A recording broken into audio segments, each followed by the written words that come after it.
Welcome to the fastest stop in town. Today we're Masechtas Ksubas Daf Pei. We're going to begin on the bottom of Ayin Tes Amud Beis by the Mishnah.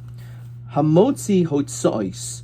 So if the man spent various expenditures regarding the Nichsim Elug, so he spent money on this property. Now, when it comes to Nichsim Elug, the din is that she brings this in and she keeps the Karen, the land, and he eats the fruits. So if he decided to spend a lot of money in fixing this land up, so we say al nichsi regarding again his wife's property, let's say he spent a lot and he really only benefited a small amount, or for the other way around, harbe, let's say he didn't spend that much, but he actually ate a lot more than he spent. So then is Masha Hoitzi, says Rashi, if they get divorced, whatever he spent, and that's it. Masha whatever he ate, he ate. So we don't really care if maybe he ate more peros than he spent money on, or he spent more money than the peros that he ate. Just as long as something was consumed, so then the din is that we just walk away. Hoitzi v'loy ochal, let's say he spent a lot of money and he did not eat a single thing. So in that case, he shava kama hoitzi v'yitol. So we're going to require him to make a shvua to be able to actually say this is how much money he spent on this land, and then he'll be able to take from that point forward. So Gemara says v'kama kimo. He said that it was a little bit. He spent a little bit. So how much is a little bit? So Rabbi Asi rather, I feel groigris achas, even this one fruit. But it was eaten derech kavod, so it wasn't just eaten like on the fly, but he was eaten in a respectful manner. So in that situation, that's already considered being oichel kima, even though maybe he only ate this little fig, this small amount of food. That's enough that even if he spent a lot, the din is we just say we walk away clean. Omar Rabbi, as we continue to pay him at Aleph, Omar Rabbi Abba, Amri Beirav, Afil Shigra de Tamri, even if we're dealing with dates that are pressed together, just as they would normally do this with figs, then they push them together, which is usually like Igel de Vela, like these round cakes. That would be also enough that would constitute an achila. So Boira Bibi, so he asks the following question: Chufza de tamri mai teku. What's chufza de tamri? So Rashi says le'ach shos behem sheichar. After they've already made the date beer from these dates, v'nishar hapsoilus, all you have are the leftovers.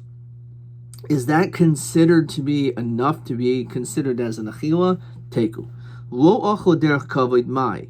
So let's say he didn't eat derech kavod. So derech kavod is even this groigros. What if he didn't eat it but derech kavod? So does that mean he can just eat thousands and millions of dollars of food, not derech kavod, and that doesn't count?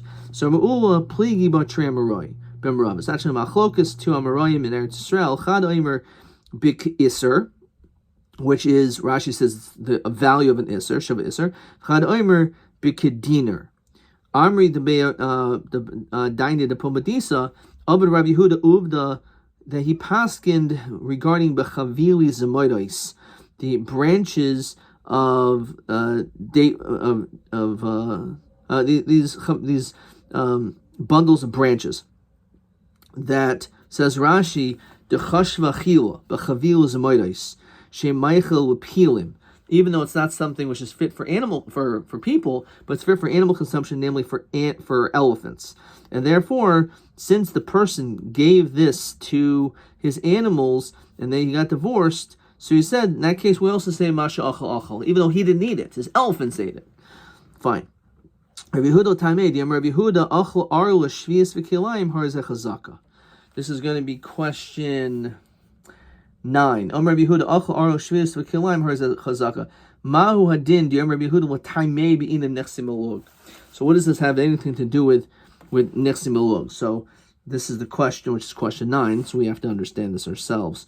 So what does this mean?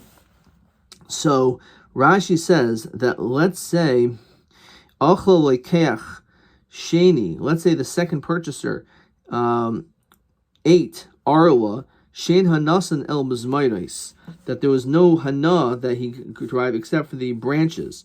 Shapri aser b'hana, because the fruit itself is aser b'hana, because it's arla. You're not allowed to eat the fruit. So all he did was potentially have the benefit of the zamoros, of these branches. Oh, shvius shu hefker. We know in the Shemitah year everything is odorless. Oh, shazar kilayim, that he seeded with kilayim, this forbidden mixture, vazamoros l'nesru, and we didn't aser the branches. Harizu chazaka oyulin l'min shol shonim. This counts as 3 years. Iachas mehashol shonim achas me'elu. If, let's say, out of the 3 years, one of them was the Shemitah year, or it was Arla, or for that matter, if it was Kilayim, it's still considered to be a Chazaka. So this is what he answers. Now these branches are able to be eaten by elephants, and therefore, since it's fit for them to be eaten, so the din is that it's considered to be a Chazaka. It's considered to be 3 consecutive years, as discussed in the Cheskes Abatim. So too over here, that it's considered to be it's eating regarding the Nechse Melug, that if he divorces his wife, Masha Achal Achal, what he ate, and therefore he can't get anything else, even if he spent a lot of money. So that's what it's referring to. Rav Yaakov, Rav Chisda, Hamaita Haitzais, Al Nechse Ishto, Katana. So what if, in this situation, he spent a lot of money, but it was for his wife who was a minor? And Rashi adds, it's not that she was married by her father, that was a Kedusha D'Oraisa, but rather she was a Yasoma, and her mother or her older brother married her off, and therefore she's capable of doing miyun. She could walk out at any moment. So in this he says, Kamaitzi al nechse acher dami. It's just like spending money on a stranger person's field. And therefore, if she does miyun, so he actually will evaluate the profits, and therefore he'll be able to collect just like any din of a sharecropper. My time abdu bo rabbana tekanta kihechi dolo nifsedinhu. The Chachamim made a tekana so this person's not going to lose out. Says Rashi, shel yachsif, so that he will not ruin v'kalkel hakarkais, destroying the land, v'yoichel, and then he'll just eat it up. V'lo yashpiach, and he won't improve the land. Shadaig shema timain. At any moment, she can just walk out of me on my marriage. So when she brings Nechse Melug, this katana, into this marriage, and I have right to Peros, I'm thinking at any split second, this marriage is going to be over. So I'm just going to destroy the field in the process. So because of that, the Chachamim say, we don't want him to do that. And therefore, because of that, we're going to treat him like an oris, like a sharecropper, and therefore he's not going to lose anything. Even if he puts money into the field and betters the field, he'll get his money back, because otherwise he's not going to want to do that. He's just going to eat all the fruits, and he's not going to care if the land gets completely destroyed in the process, assuming there's a strong chance he's just going to walk out of the marriage anyway. So because of that, the Chachamim protect him. Now to continue with the Gemara. Hahi Isasa, there was this woman, the Nafal Arba Meazuzi Bechuzoi, that it fell 400 zuz in Bechuzoi, which is the name of a place, which was pretty far away, which was, again, quite a distance to get there. Ozil Gavra, so her husband went, Apik Shismeya, and the husband spent $600 in his own traveling expenses in order to get her $400. Now, it doesn't sound like a very smart thing to do. Not the smartest businessman. If all you're going to do is get $400, you're not going to take a $600 Uber to get to it. But that's what he did, basically. So I see Arameya.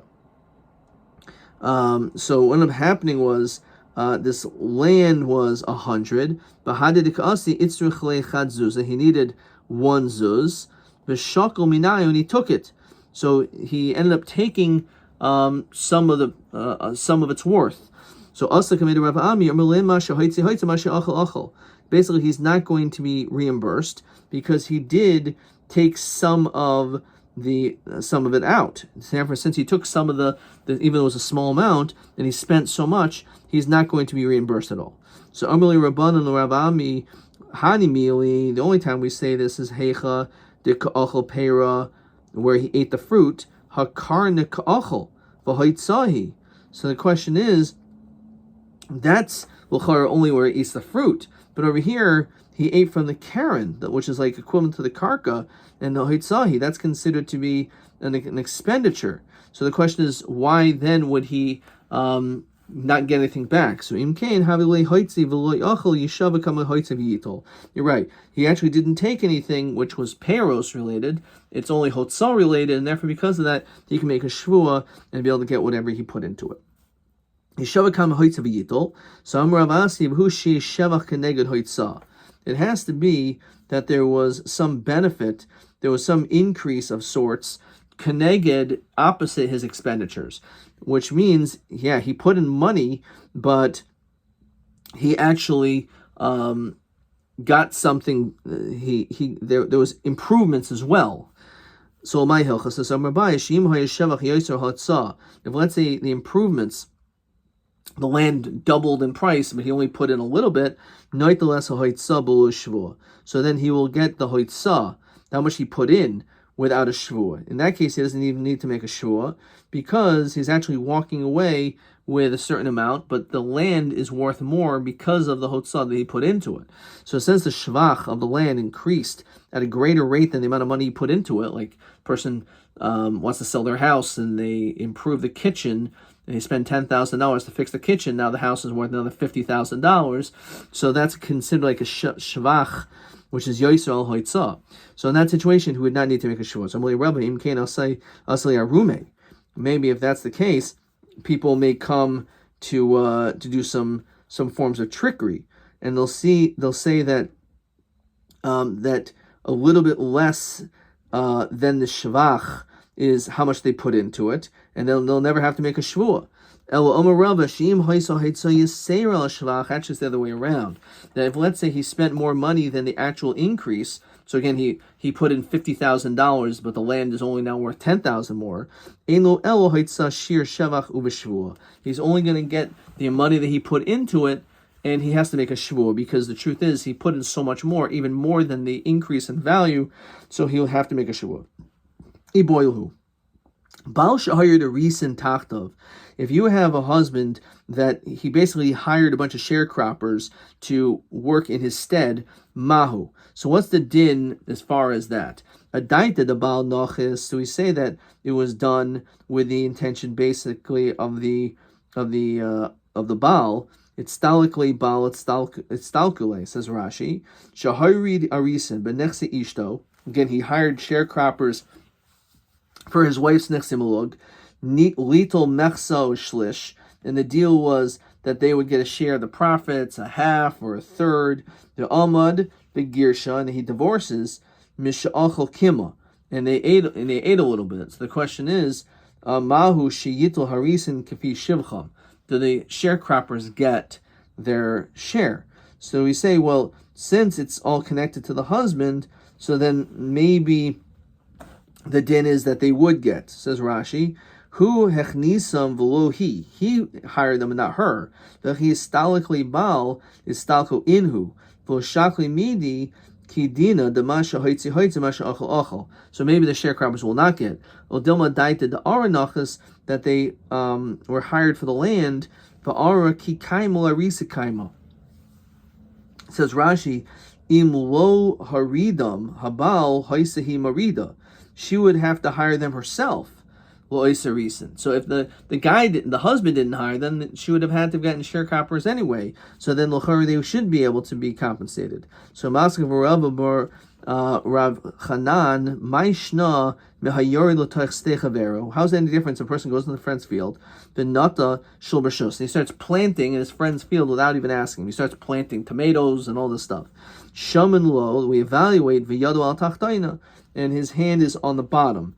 So we say in Rashi,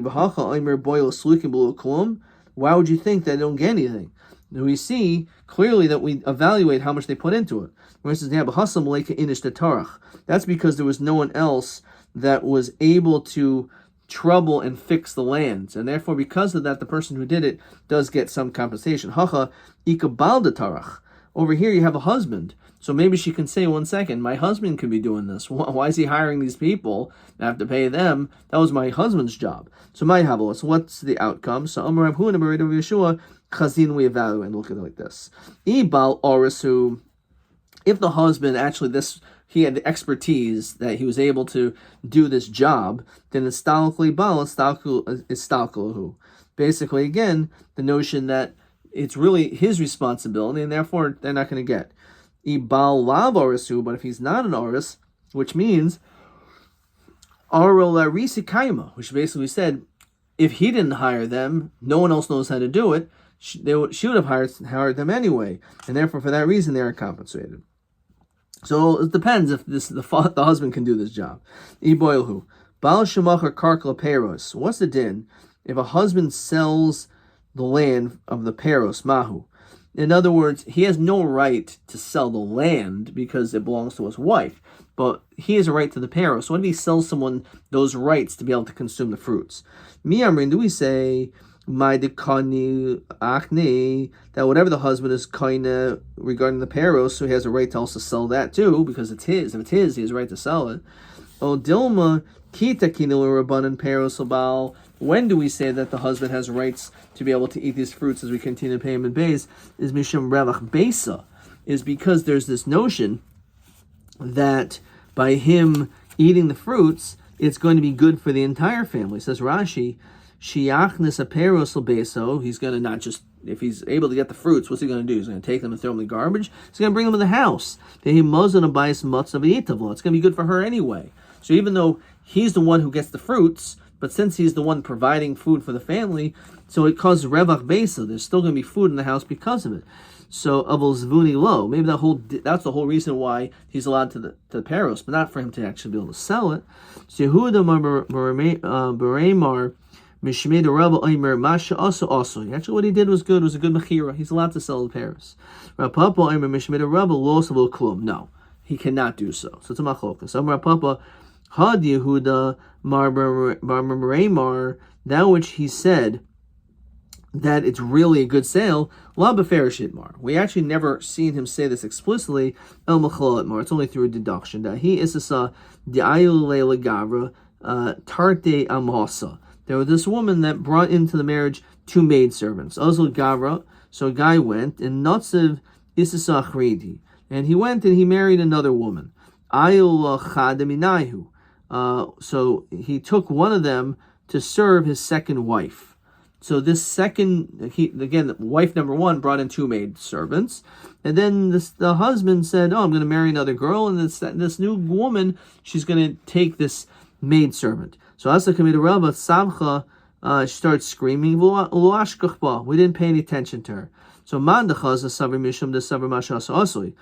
It's because it was a good sale, it was a good deal. So just like over there, he was allowed to take this maidservant for, even though that was not really the initial reason why the first wife brought this maidservant in, for a second wife to be able to have a better life, but it still worked. So too, maybe when it comes to next time a man could sell his peros. Velohi, mishum revach besa, v'hako revach. The whole reason why it worked in that situation is because of revach besa. Says Rashi, besa sha'af atahi oisa tzarchabayas. The reality is they all live in the same house. So, okay, it's fine that she's helping the second wife, but the truth is, by her helping the second wife, it's helping out the house in general.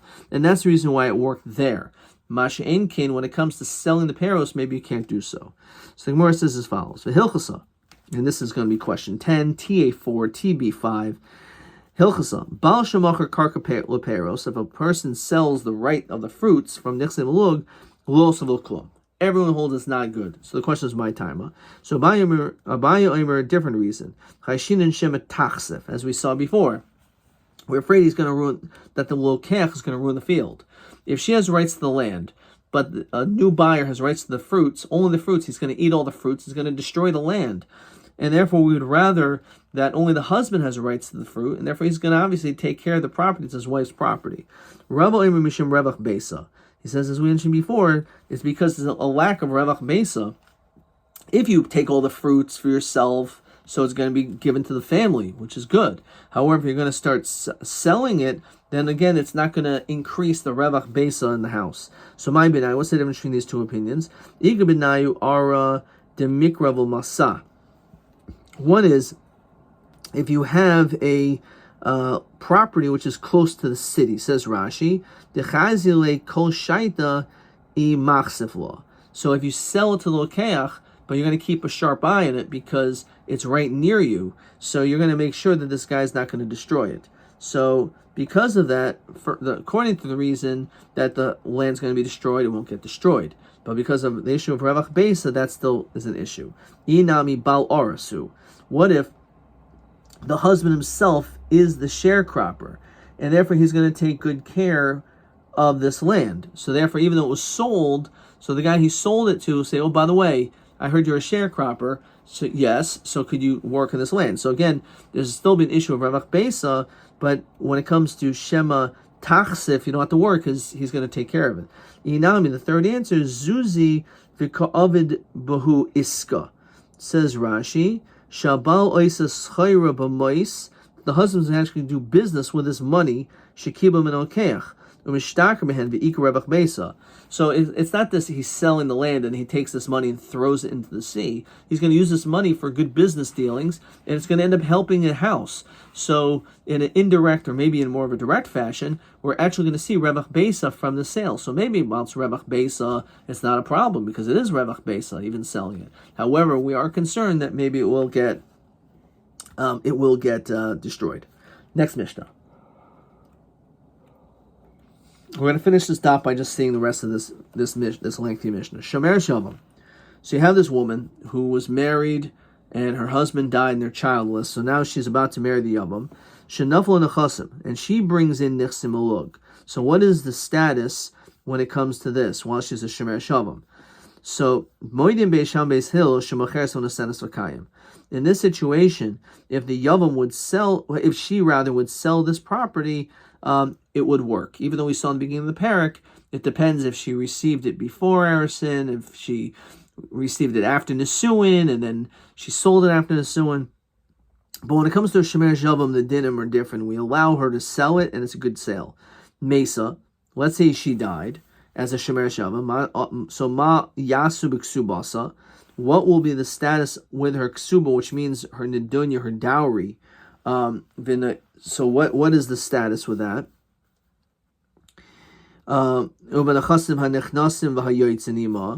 Which is another way of saying nichse malug, because it comes in and out with her. In other words, it's evaluated and it's not allowed to be sold, as we said, because the land belongs to him, to her rather. So Beishami Omrim Yechalku. This is a Gemara in numerous other places.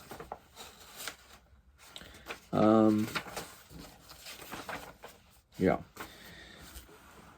If almost elsewhere. So Beis Shammai says all the Nedunya and the Nichsim Malug is divided. And Rashi says over here, Tedavka Nakat Yachloku Yorshia Balim Yorshia Av B'Nichsim Malug. Specifically the Nichsim Malug. Okay. Well, the Gemara is going to discuss this at greater length, but let's just go through the Mishnah. So Yachloku Yorshei Abal im Yorshei Av. The inheritors of the father and the inheritors of the husband split it. When it comes to nechasim, which are becheskasan, which Rashi says is nechsetzon barzel, which is like an iron sheet because it stays in its status. The ksuba becheskas Yorshei Abal.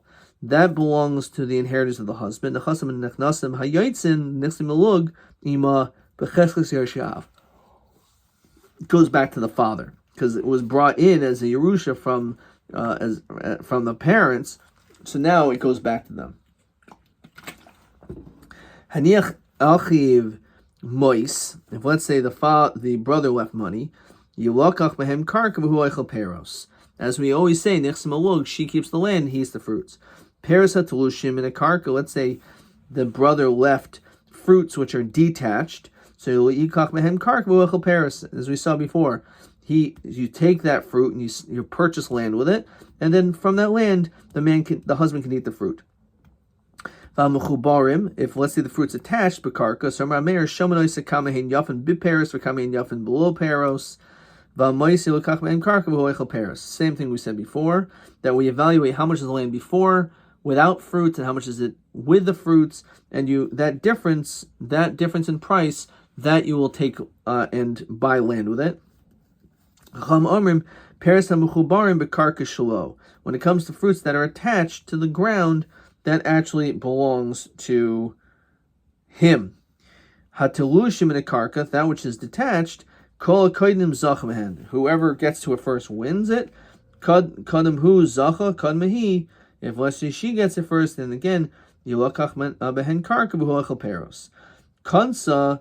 Now let's say they get married, which is talking about this shomer shabam. Harahi ki ish l'chol davar. As we've seen this line numerous times in the Stachnis Vamos, she's considered like a wife regarding all matters, which includes he has to give her a get.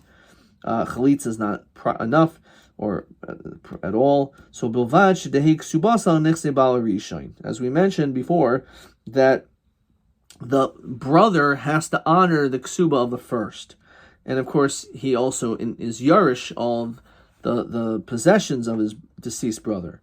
Lo yarmula. Now, these yavam cannot say to her, "Har ksuba seich munachas al shulchan," that this ksuba is literally just on the table. El kol nechasav achroin ksubasa. The reality is that everything is achroi. There's a lien on the ksuba to all his property.